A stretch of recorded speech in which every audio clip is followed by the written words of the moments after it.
যুদ্ধবিরতি তখনও আনুষ্ঠানিকভাবে শেষ হয়নি, কিন্তু হরমুজ প্রণালীর অন্ধকার পানিতে শুরু হয়ে গিয়েছিল আরেকটি বিপজ্জনক খেলা।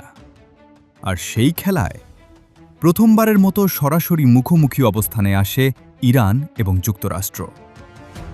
আন্তর্জাতিক কিছু প্রতিবেদনে দাবি করা হয়, হরমুজ প্রণালীর কাছে মার্কিন নৌবাহিনীর দুটি ডেস্ট্রয়ার অস্বাভাবিক গতিবিধি শুরু করে।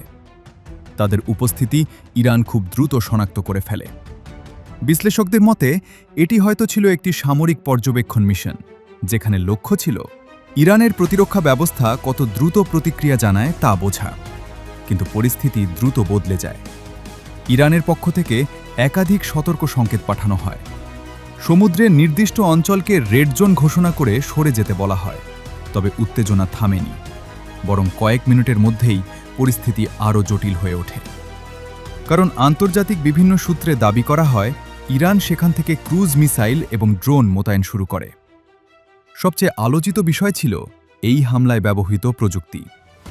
সামরিক বিশ্লেষকদের মতে ইরানের কিছু ক্রুজ মিসাইল অত্যন্ত নিচু দিয়ে উড়ে আসতে সক্ষম, যা সমুদ্রপৃষ্ঠের এত কাছাকাছি চলে যে অনেক সময় রাডারের জন্য সেগুলো শনাক্ত করা কঠিন হয়ে পড়ে।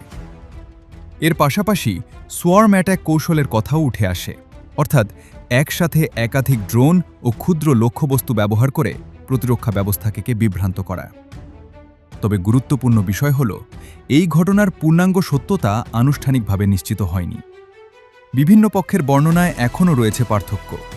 তবুও এই ঘটনাটি একটি বিষয় পরিষ্কার করেছে, হরমুজ প্রণালী এখন শুধু একটি সামুদ্রিক পথ নয়, এটি পরিণত হয়েছে বিশ্বের অন্যতম স্পর্শকাতর সামরিক অঞ্চলে, যেখানে ছোট একটি ভুল সিদ্ধান্ত বড় সংঘাতে রূপ নিতে পারে। আর সেই কারণে বিশ্বজুড়ে নজর এখন মধ্যপ্রাচ্যের এই সংকীর্ণ জলপথের দিকে।